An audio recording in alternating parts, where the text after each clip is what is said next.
Can you imagine that thousands of years ago, a great sage took a snapshot of your life and recorded it on a palm leaf, your past, your present, and your future trajectory, even your karma, so that you can live your best life possible? Dr. Q from the Indian Palm Leaf Reading Institute joins us to explain.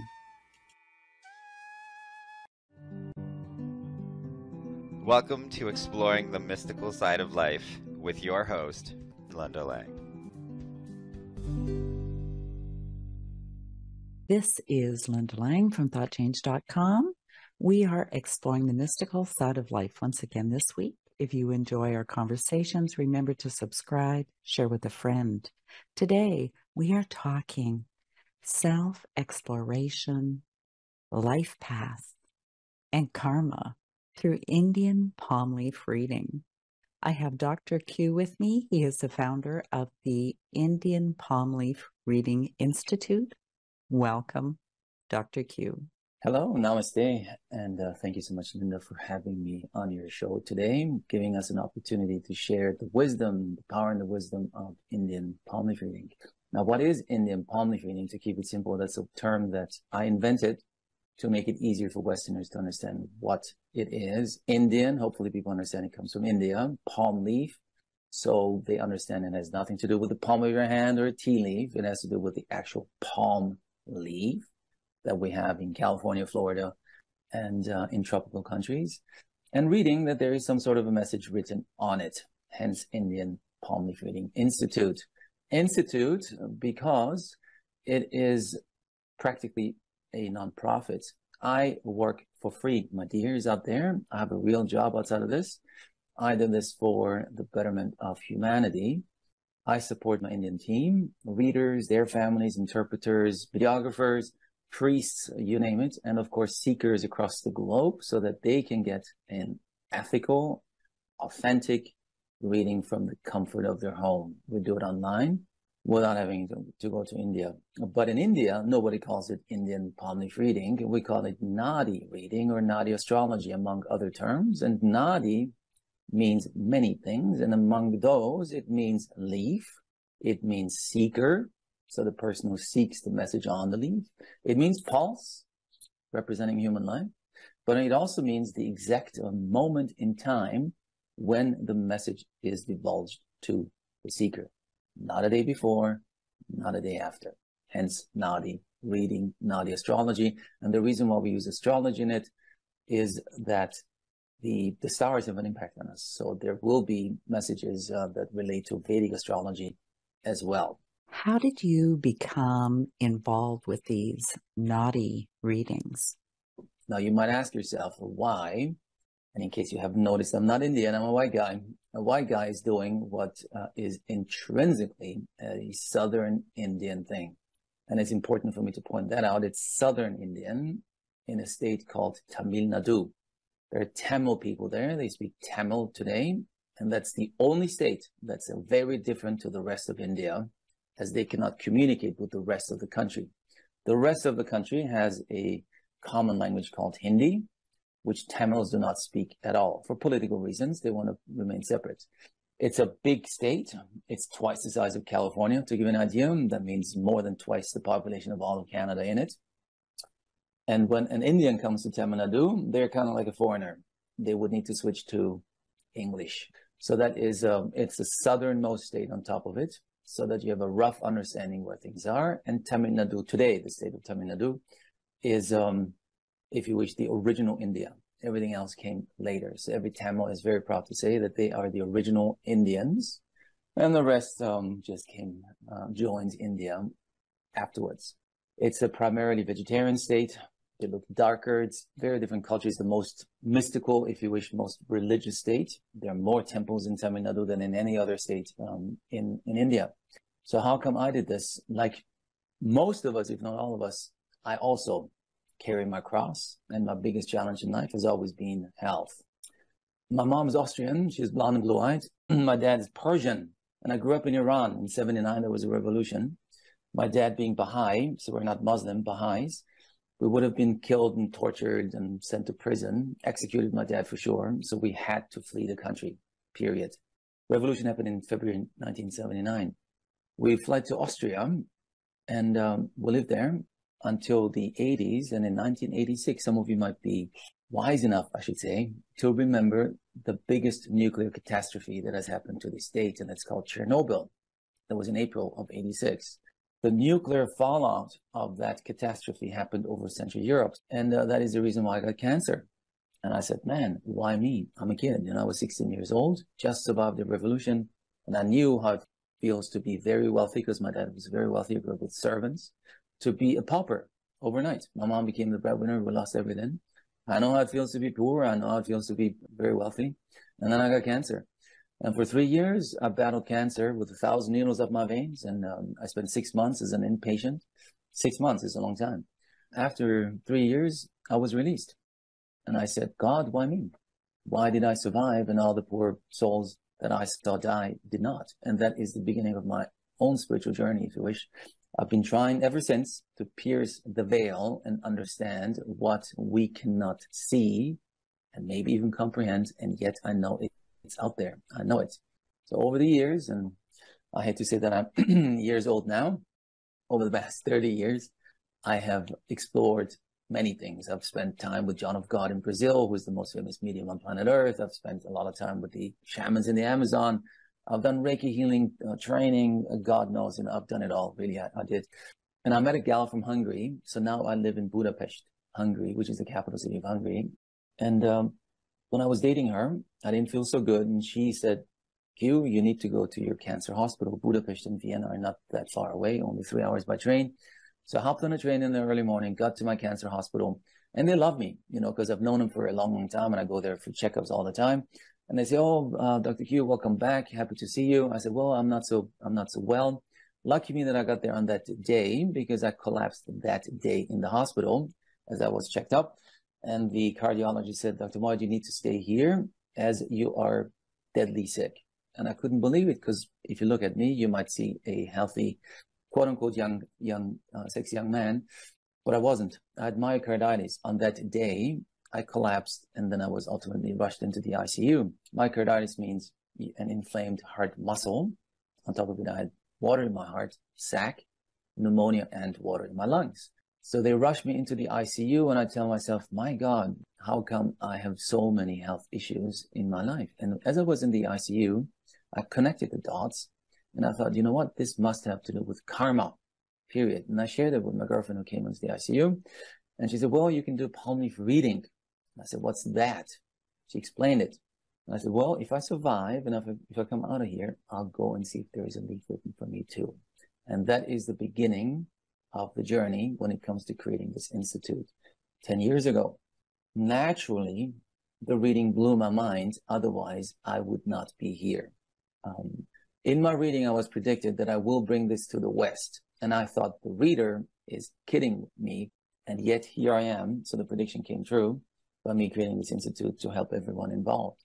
How did these readings actually start? About 3,000 years ago, there is no written record, and I brought some props with me to make you understand things a little better. This I bought near the temple where our office is in, which is in the central parts of the southernmost state, one more time, called Tamil Nadu. You can buy it there. There are 18 Maharishis. The guy in the center is the main Maharishi called Agastya. He wrote the most leaves. He was more than just a prophet, a rishi. Maharishi, by the way, means great sage. And the 17 others are also great sages. And there were actually a couple of hundred. We do not know exactly how many, because again, it's India. There is no computer involved. It's just word of mouth. So these great souls, Maharishis, sat down in meditation, utilized the powers of Hindu gods. Again, this has nothing to do with religion at all, but you got to put your historical glasses on. 3,000 years ago, that's all they knew is Hinduism. So they tapped into the power of the gods they knew, tapped into the Akashic records, downloaded information for souls to be put on something. Because 3,000 years ago, there was no paper. They utilized what they had in abundance, and that would be the leaves of palm trees. And unlike the leaves that you might know of, especially since I'm at the moment in California, there are different palm trees here. In India, they are very big leaves, and they cut them into about 10, 15-inch long pieces and about an inch or so wide. For my people who think in centimeters, about 20 centimeters long, give or take 2 centimeters wide. And then they etched the information. They dictated it telepathically to their disciples, and their disciples then used the sharp tool, etched the information onto fresh leaves.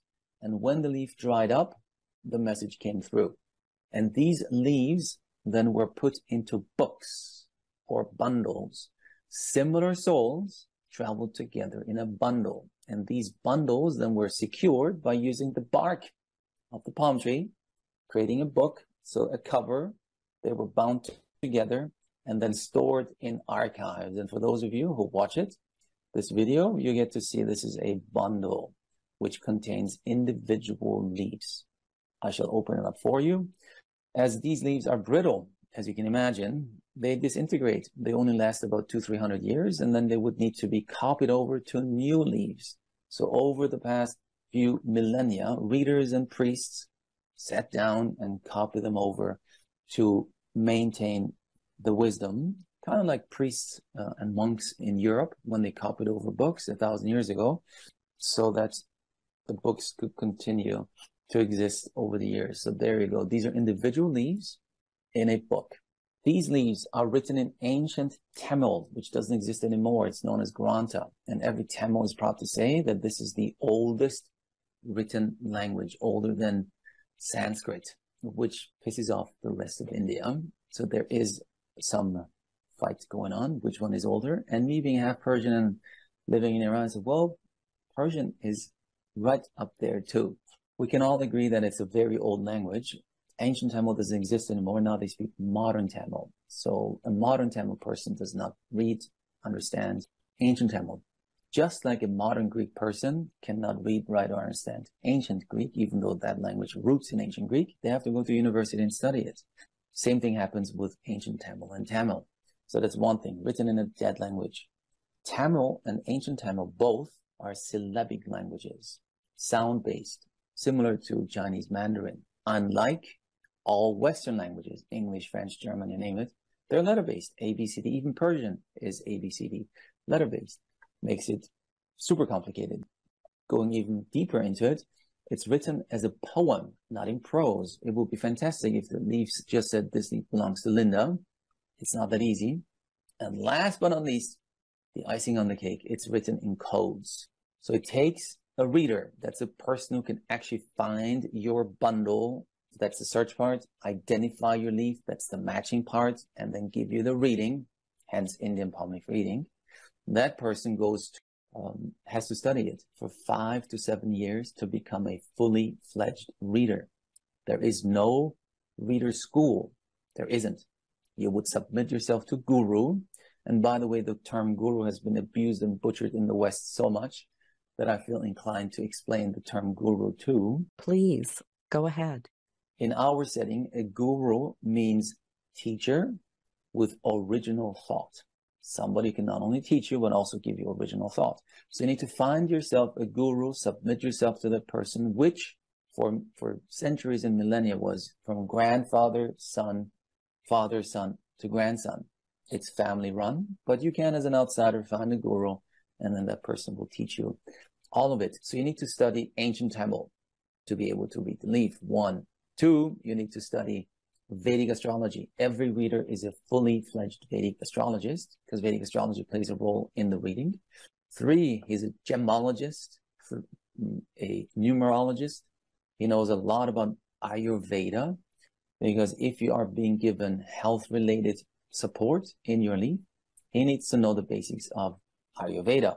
As you can imagine, a reader is a very skilled person, as it took him many, many years to become a reader. As a little bit of a warning here, some people say, oh, I'd so much prefer to do it in India.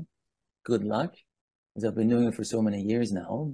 Is the Institute the only place to get a palm leaf reading? Without exaggeration, the vast majority of readers do not know what they're talking about.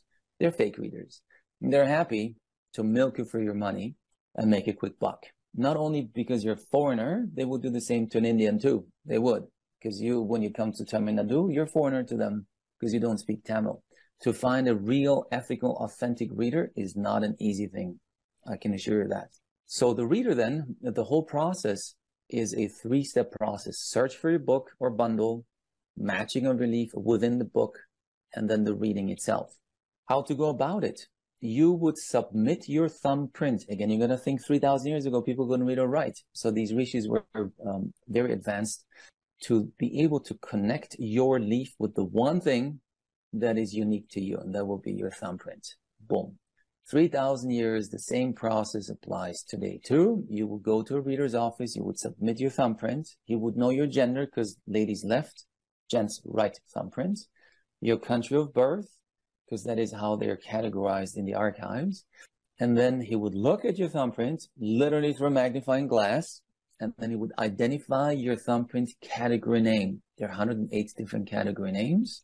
Once he knows your category name, he knows your gender, he then goes on a physical search from one archive to the next, to the next, to the next. There is no computer involved at all. There is no registry at all. It's through word of mouth and experience that he knows where to go. And this physical search takes a while. He uses his bicycle, his moped, public bus, and these days we would even call an agent in a different municipality altogether to say, we need a bundle that matches this category name. Do you have some in your municipality? So this search takes a while in our institute, on average 6 to 16 weeks. So you're going to be patient. Hence, Nadi reading, the exact moment in time the message is given to you, not a day before, not a day later. And patience is a virtue, as we know. That is the search part. And once the reader finds a bundle or two, and there are thousands upon thousands of bundles with just your category name, and there are 108 different category names. So you can imagine that somehow the reader, the real ones, are connected to a divine power to pick the right one amongst the thousands that would match your thumbprint name. When he picks one or two, he brings them back to the office. So the search part has come to an end. Matching and reading, if you were in India, would be sitting across from the reader. In our case, we would do it on Zoom. What do you mean by matching a leaf? So matching and reading. You sit in front, in this case, your computer. The reader sits in our office. We have a brick and mortar office in India where the reader will come. The reader only speaks Tamil. So we need to have an interpreter. So next to him sits the interpreter who interprets Tamil into English, or rather English, heavy accented Indian English. I sat in every single reading of my friends and family because they had a hard time understanding the Indian accent. Because, my own reading was so mind-blowing. I just shared it with friends and family. They all wanted to get a reading done too. So I said, well, let's fly to India. And that's when I realized none of them would ever go to India, period. So for most Western people, India is a no-go zone for whatever reason. Too hot, too spicy, flights too long, you need inoculation, you name it. So that is why I then asked the reader, can we do it on Skype, in the old days, a long time ago. And he said, sure. And then when I started to do it, I realized they just don't understand the accent. So I said in every single reading and reinterpreted it. And because I've done a lot of spiritual work on my own and help others too, I intrinsically know the deeper meaning of the reading. So I helped my friends and family to understand the deeper meaning of it. And out of my experience, then this new role of moderator came about. So in every one of our readings, we have a Western person who I personally trained myself, who would hold your hand from the very first minute till the very last minute, welcome you, connect you with the Indian team, repeat the words if need be, and or explain you in more detail what the message actually means. Because the message is given to you raw. It's not sugar-coated, unlike maybe any other reading you've had in your life. This is not here to make you feel good. This is here to help you create a better life trajectory for yourself. Now, matching part, folks. Matching part means the reader opens the book, looks at the very first leaf, reads out to you the most important message on the leaf. It's a statement. It's not a question. It's a statement. For example, you're married. Because the leaf belongs to a person who is married now. It's always about the here and now for the seeker. And if you are married, you say yes. If you're not, you say no. That's the only answer a reader would need from you. Yes or no, right or wrong, correct or incorrect. No need to give any more information than that. Let's say you're going through divorce. No need to say, yes, I'm married, but I'm going through divorce. He doesn't care. He just needs to know yes or no. And as long as you say yes, he stays on the same leaf. If you say no, that's not your leaf, he flips over to the next leaf. And it's important for me to reiterate one more time that the reader only knows your gender and your thumbprint category name. That's it. Period. Everything else is on the leaf. And when he finds your leaf, he then, mysteriously, I should say, the leaf is decoded, and then he can read all of these for you. He will tell you to confirm your first name, your mother's first name, your father's first name, your date of birth, your time of birth, your week of birth, your partner's name, sometimes, many times, ex-partner, ex-partners. So I need to forewarn you. You might say, oh my God, I divorced the bugger and thought I would never hear back from him. And yet his name or her name is on the leaf too. Kids, how many you have, gender. Siblings, how many you have, gender. In short, it's mind-blowing. I'm telling you. Somebody 3,000 years ago sat down and wrote a message for me and wrote all these details on the leaf so that I today believe it's me. That's the confirmation process called matching. It's done for your own benefit. Your thumbprint is the decoder, and you being able to verify the information that the reader gives you makes you understand that this is your leaf called matching. My mind is blown just thinking about it. Once we've done the search is finished, the matching is finished, then we move on to the reading. Tell me about these readings.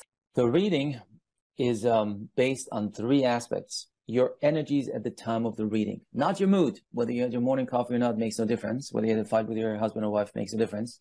That will be your mood. Your energies, which according to our system change every 6 months. 2, your thumbprint name. That is your baseline. It's your genetic imprint. You cannot change it. It was given to you to put your soul on a trajectory, and it's very important. We will explain your thumbprint category name in detail in the reading. That's the first thing we do, so that you can embrace your soul. There is neither good nor bad. It just is. And when you then think back in your life, you will say, oh my God, totally makes sense why my thumbprint name is this.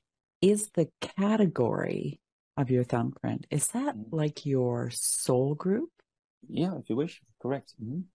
Because when we go through the matching process, the bundle only carries leaves of the same thumbprint category name. That means your soul sisters, soul brothers, because you got the same thumbprint category name. Male or female in the bundle makes no difference. And by the way, if there are any transgenders out there, you would submit your gender of birth right or left. And that is the way to find your bundle. You're not related to them. The leaves could be written for someone in 200 years from now or for 100 years back. But when you go through the matching process, sometimes these leaves are very similar to you. Your father's name matches, but your date of birth doesn't.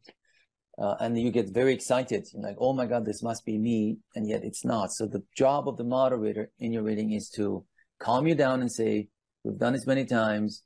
If something is not matching, it's just not you. You have a similar life trajectory to other leaves in the same bundle, yes, but it's not you. If we find a bundle, it's guaranteed you have a lead, guaranteed. We've done thousands of readings over the past 10 years, so I can assure that. We find a bundle, you have a lead, period. It might not be in the first matching. Roughly 90% of the time when the reader brings out bundles back to the office, we find a match. And if in the first matching we cannot find your leaf, nothing to worry about. He will then go back to the archives and bring back new bundles. When you think of an archive or library, you think temperature controlled, air conditioned, security guards, water dispenser, and all the rest of it. That's your Western thinking. If you have been to India, it's hard to understand. These archives in reality are little holes in the wall. They're the back room of a family for the vast majority of them. There are some municipally run and state-run archives, yes, and I've been to all of them. But the vast majority, and we speak thousands of archives, a lot of them are run by family. It's dusty, dirty, it's a back room. It might be safe. That's an archive, okay? And hence it makes it very difficult to find a bundle. It's a physical act to do so. So we talked about your genetic imprint called your thumbprint name, your energies which change. And the third part, which is also changing all the time, it's based on Vedic astrology. And Vedic astrology is a relatively new term. The real term would be Indian or Hindu astrology, but in the 70s, when Ayurveda became hip in the West, they renamed it into Vedic astrology. So it would tie in with Ayurveda better, because the stars and the planets have an impact on us. And there is reference in your leaf. It's not a Vedic reading, but there is reference about the stars and planets in your leaf. So the reader is hence a fully fledged Vedic astrologist too. And those of you who are into astrology, to become a Vedic astrologist itself takes a long time. And to a reader, this is just a side aspect. Can you imagine how much knowledge a reader must have to be able to give you the information? So based on these three aspects, two of them change, one of them never changes. That's your thumbprint name. He looks at the leaf, then interprets the code as it is written in code as a possible, a likely life trajectory for you from the moment you get the reading, hence Nadi Reading, not a day before, not a day later. And it comes in blocks of years, increments of 2-3 years, until there is no more writing on your leaf, which could mean the end of your life, but not necessarily. Why have a reading? A reading is here to help you create a better life trajectory for yourself, whatever better means to you. To me, it meant no more tubes down my throat, needles in my veins, outside of hospital. To another person, could mean finding a life partner, having children, more money, better job, more spirituality, whatever it means to you. It could also mean longer life. Of course, if that is something desirable, though, remains to be seen. So it helps you. The leaf was written for you as a blueprint, as a compass, as a map, so that you can maneuver your ship in the right direction. Your life is not set in stone. No one's life is set in stone. If that were the case, we'd all be puppets. We have free will and choice every single day. Whether you drink tea or coffee in the morning, turn left or right, or whatever it is, it has an impact on us. You are the only person who creates the reality that you're in. The reading shows you the water. Whether you accept it or not is your free will and choice. What if you don't like what you hear? So do not take the reading verbatim. Take it as a guideline. That's very important, as a guideline, because you want to have a better life afterwards. And the reading is, as I told you before, not sugar-coated at all. It comes raw. It tells you, we do only whole life readings. That means we cover all aspects of life that is important to a human being. Health, family, kids, grandchildren, spirituality, money, career, you name it, all of it. And it tells you the good, the bad, and the ugly. Now, if it's good, it means it's a good period to do X. Whatever X is, write a book, move, find a new location for your home, change jobs, find a partner, become pregnant, whatever. Now, whether you utilize it or not, again, free will, up to you. Don't blame it on the stars. And if it's bad or ugly, then embrace it. I highly recommend you embrace it with all your heart as a blessing in disguise. Because up until this moment, you were, I was, we are like a blind person wandering through a forest and hitting against a tree, not knowing why. Now we tell you there is a block in whatever area of your life. Do not get stressed out. Do not get scared. Say, thank you, God, because now I know there is a block. Either at a certain time period of your life or in general. You carry a family block, marriage block, health block, a karmic block. So the reading, and that's the reason why I had my reading, as I thought it must have to do with karma. The leaf is split into 14 chapters. And if you carry strong negative karma from a previous life, you will get a karmic reading, a complete karmic reading of your past life. Otherwise, you won't, because the leaf is here for the here and now and not for past lives.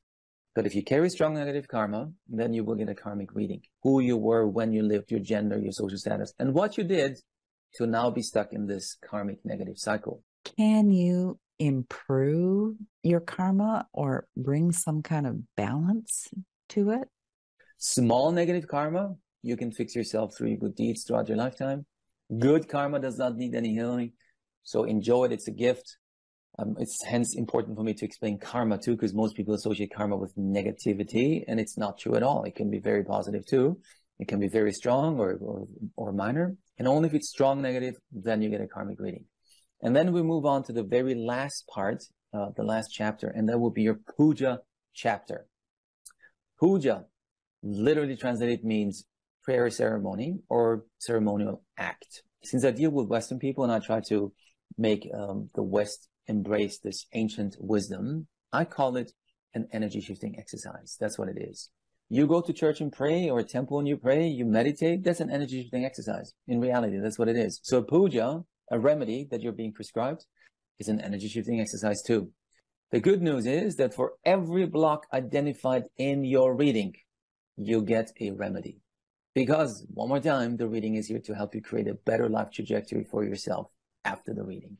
We show you the tools, we show you the water, the rest is up to you. So I can only recommend everyone out there, if you get a reading done, you must take your remedies seriously. Do not take your reading verbatim, take it as a guideline, but the remedies, they must be taken verbatim. No wiggle room at all, one after another, exactly as prescribed to you. We explain them to you in detail so that you understand how to do them. For the most part, a remedy, a puja, is a mantra. We transliterate the mantra for you into English. You can read it. We give you the gods and goddesses associated with them. You don't have to do any research. This is not a religious act, by the way. You can have your own religion. It doesn't interfere with you. But you need to think again back 3,000 years ago. They connected their wisdom with the only thing they knew at the time, that was Hinduism. They didn't even know there is a world outside of what is now known as Tamil Nadu. So that's the reason why they connected the pujas to each and every god. And Hinduism has a god for everything. So there is a god that helps you overcome blocks in general. That's Ganesha. That's the god with an elephant trunk. There is Murugan, his younger brother, who's here for relationships. Shiva, his wife Parvati, Durga, you name it. So each one of them represents something good or to help you overcome a block. And we send you that picture too. And you must follow that mantra exactly as prescribed on the exact day, repeat it exactly the amount of time. And it will take you time. It will take you 6 to 9 months, give or take. You got to do something every single week. You could also be prescribed a physical act, like donate. I can talk about my own if you wish. He told me on 2 consecutive Wednesdays in this whole cycle of puja list that I was given, on 2 consecutive Wednesdays at a specific time, feed the needy. I asked the reader at the time, because I had no idea what he wanted. So what do you mean? Should I do a soup kitchen? Should I donate money? He just said, you'll figure it out. Boy, I was sweating because I took my journey very seriously and I didn't want to miss it. And at that time I moved to Budapest. I told you, I met a gal from Hungary. I moved to Budapest. I don't speak Hungarian. I did not know anyone. What should I do?